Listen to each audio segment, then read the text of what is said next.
Derek held the bank door open for her, just like he always had. Same smile, same forced warmth, same tone he used for every other customer who didn't own the building. "Morning, Miss Fields," he said, like she wasn't the CEO, whose name was engraved on the brass plaque outside, like she hadn't written his paycheck for the last 6 years. She didn't say anything back, just walked in, heels quiet against the marble floor that hadn't been mopped properly in 3 days. She noticed everything. But today wasn't about the floors. You ever watch something unfold and realize too late that it wasn't meant to be witnessed? Not because it was illegal or scandalous, but because it revealed something true. The kind of truth people build systems to keep buried. You're not watching a story. You're sitting in a moment no one ever wanted caught on camera. It starts in silence. Not the clean kind, but the kind where something is wrong and no one wants to admit it. First, Angela Fields walked to her usual window, the one marked Private Client Services. The woman behind the glass, Kira, barely looked up. "You'll need to join the regular line," just like that, cold, dismissive. Angela didn't move, didn't blink. You could feel the stillness wrap the lobby like plastic over a corpse. That sentence, it shouldn't have happened. Not in her building. Not with her face still printed on every leadership brochure in the drawers behind that very counter. What happened next wasn't dramatic. It was subtle, surgical. Angela looked to the security camera just once and tilted her head, just enough for the earpiece to catch the signal. She said one sentence. Just one, and no one remembers what it was. That's the part no one talks about. Because 30 seconds later, every computer shut off. Phones went dead. Systems crashed like they'd never existed. The doors auto-locked, not to keep her out, but to keep everyone else in. 5 staff members tried to call someone. They found their phones wiped clean, contacts gone, screens black. Derek reached for the landline. Static. Kara tried logging out of her system and found her access revoked. No records, no permissions, no employment history. It was like the branch had been devoured from the inside out. Angela never raised her voice, never had to. She simply stood in the center of the lobby as the lights flickered once, twice in.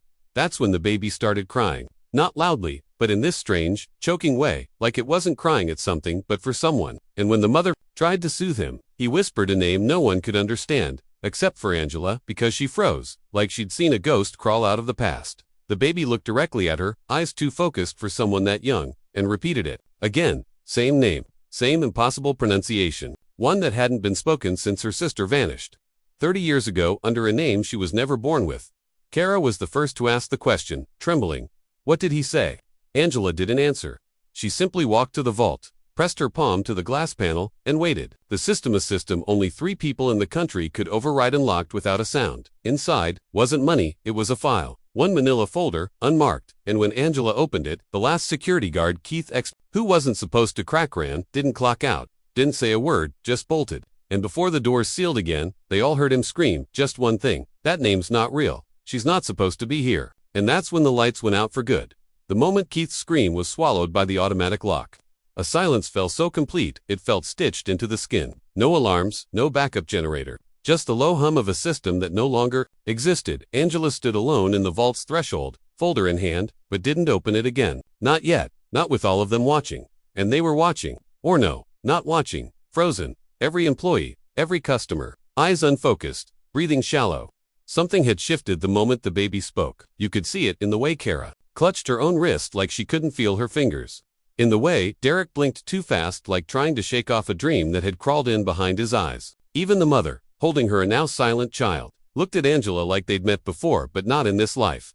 Angela wanted to move, to speak, to assert control over a building she'd once believed was hers. But something had sunk its weight onto her chest. Not fear, no, fear would have been clean. This was different. It was the ache of memory trying to claw its way back up from somewhere it had been shoved down long ago.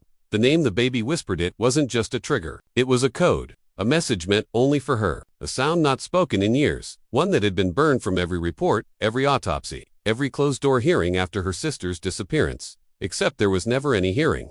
That's what didn't make sense. Because just last week, she remembered attending it. She remembered crying in the hallway after being told the body was unrecoverable. She remembered the officer handing her a sealed envelope, but there was no envelope. There was no officer. There was no record. When she got home that night, she tore apart every drawer, every folder, every encrypted USB. Nothing, not a scrap of evidence that her sister ever existed.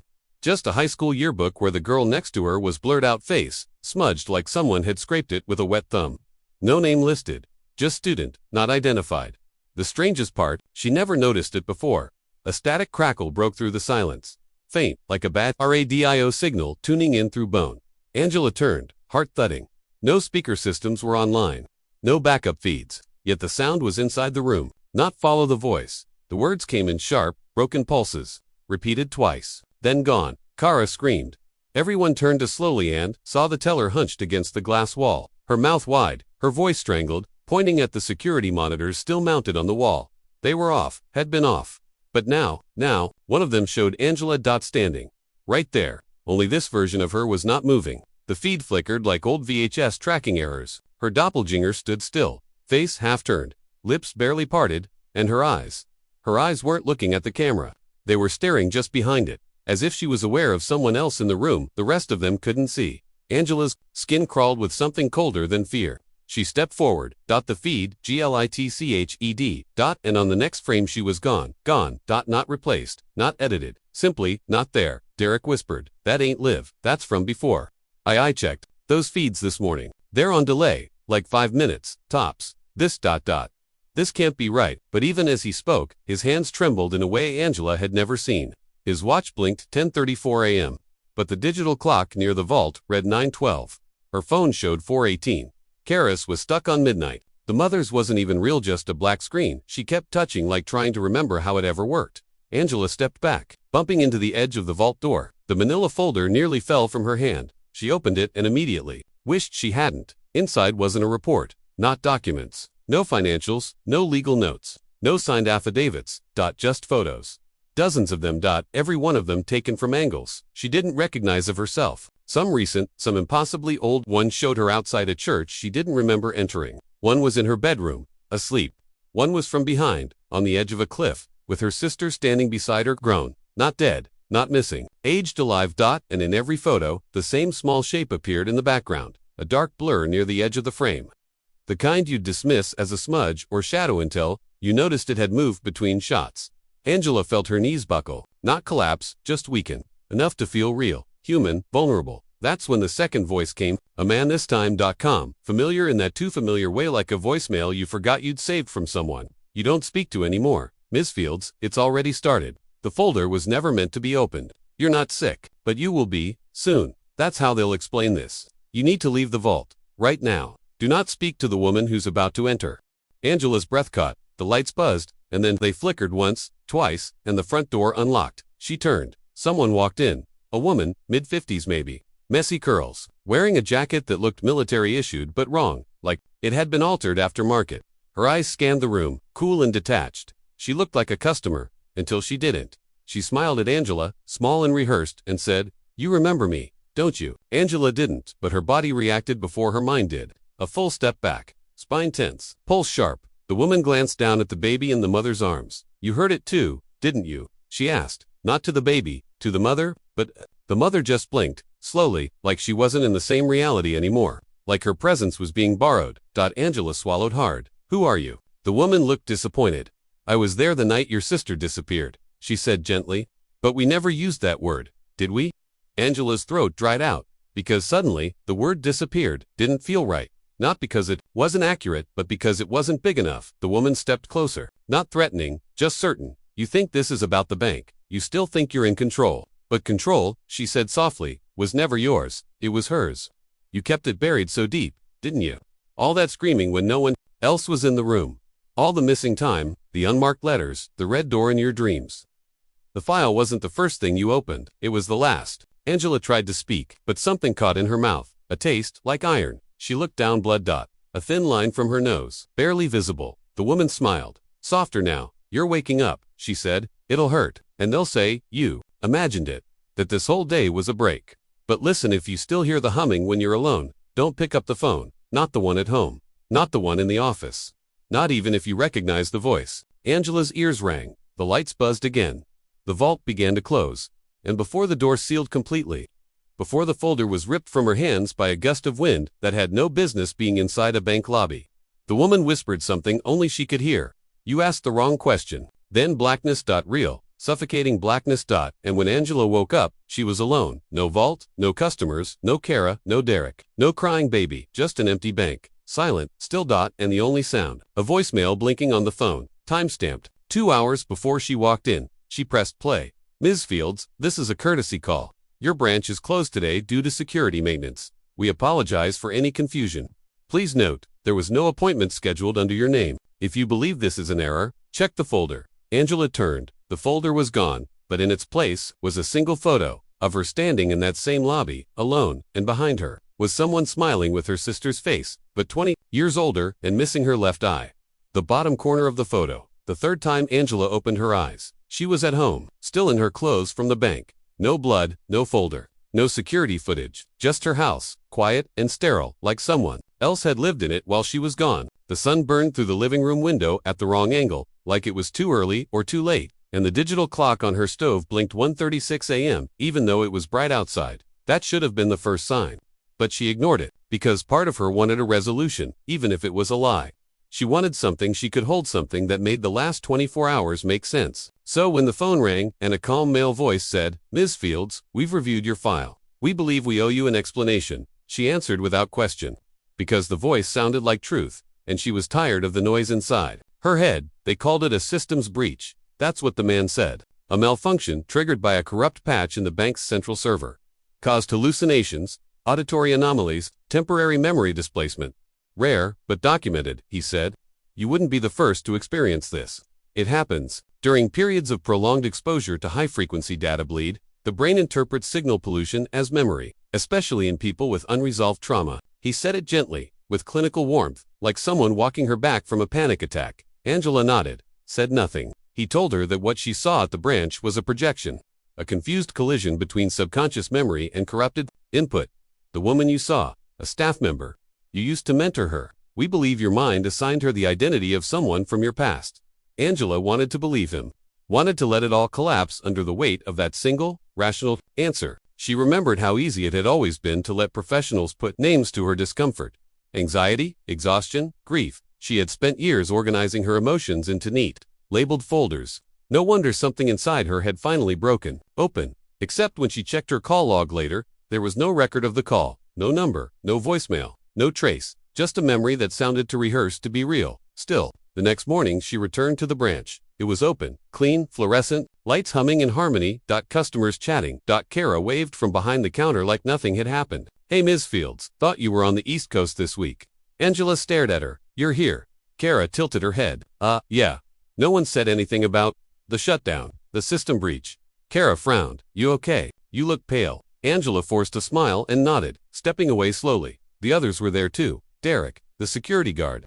Even the mother, though this time, the baby was gone. No carrier, no sign she'd ever had one. Just a woman quietly filling out a withdrawal slip, humming something off-key and familiar. Angela walked into her office. Same furniture, same view, same framed photo of her and her sister on the wall, except that photo didn't exist. She'd thrown it out the night of the funeral. She remembered ripping it in half. But there it was, perfectly framed, her sister smiling beside her. And when she leaned closer, her sister's smile began to flicker. Just subtly, a half-pixel glitch. Behind the glass, gone if you blinked. There, if you didn't. She sat down at her desk, heart pounding too loud for the room. There was something wrong with the air. Like every breath she took came filtered through memory.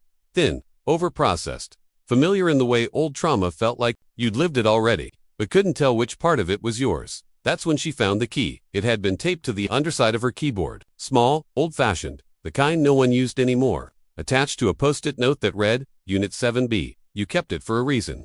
Angela didn't remember writing that, but the handwriting was hers. The key belonged to a storage unit she hadn't visited in years, ever since the investigation into her sister had gone cold. She almost didn't go. Almost threw the key away, convinced it was another trick of memory, another hallucination. But something inside her said, if they're lying, it's because they're afraid of what you'll find. So she went. Unit 7B sat at the end of a row of rusting steel doors in a facility that looked barely operational. No cameras, no front office, no sign-in sheet, just dust and heat, and the low hum of something electrical leaking from the ceiling vents. The key turned. Inside, boxes, dozens, some labeled, some not, personal effects, family things, yearbooks, awards, everything she'd put away after the disappearance. In one box she didn't recognize, unlabeled, unfamiliar handwriting. Inside, VHS tapes. 9 of them. No markings except for faded timestamps. She found an old player in the corner, one she vaguely remembered salvaging years ago, plugged it into a wall socket, inserted the first tape and their grainy, distorted footage of her as a child, maybe 8. Sitting cross-legged in a room she didn't remember, staring off camera, silent. The footage cut. The next frame, her sister, same room, same posture, same expression, then both of them together. But something was wrong with the space. The walls pulsed in and out of frame, like breathing.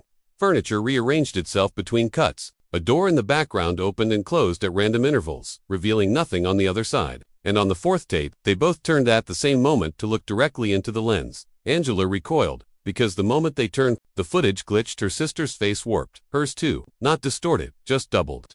As if there were two versions of them occupying the same space, fighting to exist.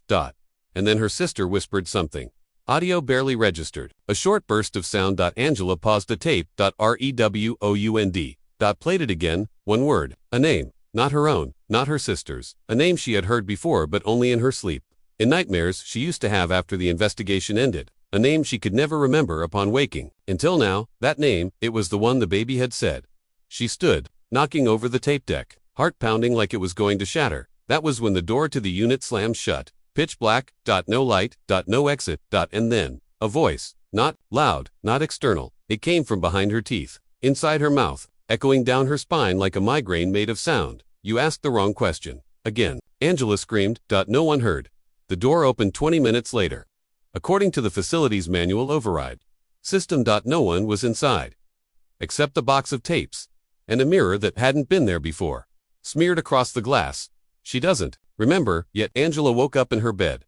Again. No storage unit key. No tapes. Nothing. Except her laptop. Open. Playing a video file. One she hadn't downloaded, timestamp tomorrow. Angela didn't speak for 2 days. Not to herself, not to her phone, not to the reflection in the mirror that now lagged by half a second every time she moved. The world around her had softened in a way that didn't feel like it felt like editing. Familiar faces moved with a rhythm slightly offbeat, like badly dubbed film. Street signs flickered when she wasn't looking directly at them. And on every screen, TV, laptop, phone, a single word would flash and vanish. So fast, she wasn't sure it was real. Echo. She thought it was a hallucination until the letters began showing up elsewhere. Carved into the wood of a park bench, scratched onto the back of a bathroom stall, burned faintly into the frosting of a window pane at her office. Each time, the word looked a little different, as though written by a different hand. Some neat, some frantic, some barely legible, like someone had etched it while shaking. She wasn't alone. That realization didn't comfort her. It pulled her deeper into something dense and unseen, something that had been here longer than her. Because once she began looking, she saw it. The others. Not all at once. Not in dramatic confrontation. Just glances, half recognitions. A man across the train platform who made eye contact too long, then disappeared before the train doors opened. A woman at the grocery store who dropped her change and whispered, without lifting her head, "They took my brother first." Angela turned, heart racing, but the woman was already gone. The dreams came back after that. Not nightmares, those would have been easier. These dreams were instructions. She woke up with red ink on her wrist. Numbers, a date, and a time. The handwriting wasn't hers. She washed it off, only for it to reappear the next night, written backward like someone had drawn it from the other side of a mirror. She followed it. The address led her to an old video rental store that had been shuttered since 2004. The windows were blacked out, the front door chained, but when she pressed her hand to the glass, the lock clicked open. No alarm sounded. Inside, dust clung to the air like it had nowhere else to go. The shelves were still lined with blank VHS cases. Only one had a label. Field Report, 7B. Found footage from 20 years ago. Do not duplicate. She took it. She didn't play it until the next night, and when she did, the room filled with static before the tape even began. Her screen glitched once, then went dark. Then the footage rolled. A forest, snow, an old analog camcorder, heavy breathing behind the lens. The person filming never speaks, but the camera trembles with dread. Then a structure, a house, buried deep in the woods. Its windows bricked up from the inside. A voice, not the cameraman's, comes through faintly. She's already in there. She never left. Angela fast-forwarded, frame by frame. In one clip, the person filming turns the camera toward themselves in a shaky reflection. It's her, but younger. Thinner. Terrified. Behind her, barely visible in the glass. A shadow with no edges watching. She yanked the tape from the player. The machine sparked. Her laptop, powered on by itself. A message blinked on screen. We remember you. Do you remember us? That's when they started contacting her directly. First, through the mirror. Not in reflections but in fogged-up messages after showers. Letters written from the inside of the glass. Spelling out fragments like, "You were right all along," or "She never died. She changed." Then, her phone. Photos began appearing that she hadn't taken. Her standing beside strangers, all with blurred faces, symbols drawn in chalk on the sidewalk behind her. a spiral, a handprint, a clock with no hands. Angela began writing them down, cataloging them, trying to map the connections. That's when she realized the symbols repeated, not randomly but in sequence. Like coordinates, like a language she once knew and had forgotten, like memory bleeds echoes of something too big to hold in a single life. She wasn't just seeing messages, she was part of them. The spiral especially kept showing up, burned into a tree outside her window, etched into her skin in the morning, gone by night. Once it appeared on her ceiling in flickering light, spinning slowly as she drifted off to sleep, and she dreamt of voices whispering from underground. We had to hide it. It was never safe above. Then, the third perspective came in, not from a dream, not from a person, from a drive, unmarked, taped under her office chair, discovered only because she dropped her coffee and saw the corner peeking out. She opened it. On a device with no network connection, inside were files, video logs, transcripts, images. One video stood out. A man sitting in a white room, talking directly to camera. He didn't say his name. He didn't blink once. His words were disjointed, but they hit like a hammer. You think you're the first, but this loop's been running for longer than you've been alive. We tried to shut it down in '97. After the fourth wave failed, they reset the memories, restructured the facts, swapped identifiers. That's what the glitch is. It's not a malfunction. It's them updating the narrative. You were never supposed to remember 7B. Angela paused the footage, shaking. How could this man know about the storage unit? He continued, you'll start seeing others soon. Ones who remember, who dream, in binary. Men who see their own birth from outside their body. A nurse in Tallahassee who hums your sister's lullaby and doesn't know why. They'll find each other. That's the only hope we have. But don't trust the ones who smile too much. That's how they mask the switch. Angela felt her throat go dry. Then another file began playing on its own. A list of names, her name, Kara's, Derek's, Keith's, her sister's, and dozens more, some with red lines through them, one in bold. Angela Fields, subject 8C, partial retention detected. Watch closely. She closed the laptop, but the sound didn't stop. Her speakers hissed with static. Then a voice, familiar yet wrong, spoke. Control is a kindness. Identity is debt. We gave you silence. Why ask for memory? Angela ran out of the house. Into the street, the sky above pulsed like breathing fabric. A plane overhead paused mid-flight. Birds stopped mid-air. A second of total stillness, then movement. Resumed. She fell to her knees, everything inside her screaming at once. This isn't just about you. This is about all of us. They were watching. Not from above, from within, from around. Angela's phone buzzed. One notification, an airdropped image from an unknown device, a still frame from a surveillance camera time-stamped 3 days from now. It showed her standing in the middle of her bank lobby, smiling, surrounded by people whose faces had no features. Her sister was there, beside her, whispering something into her ear. Angela zoomed in on her own expression. It wasn't fear, it was recognition. The screen flickered. One final message appeared. Not typed, not generated, written in her own handwriting. Don't follow. The resolution, that's the trap. You are the glitch. And the feed went dark, leaving only silence, and the spiral, still spinning, waiting. End of chapter 4.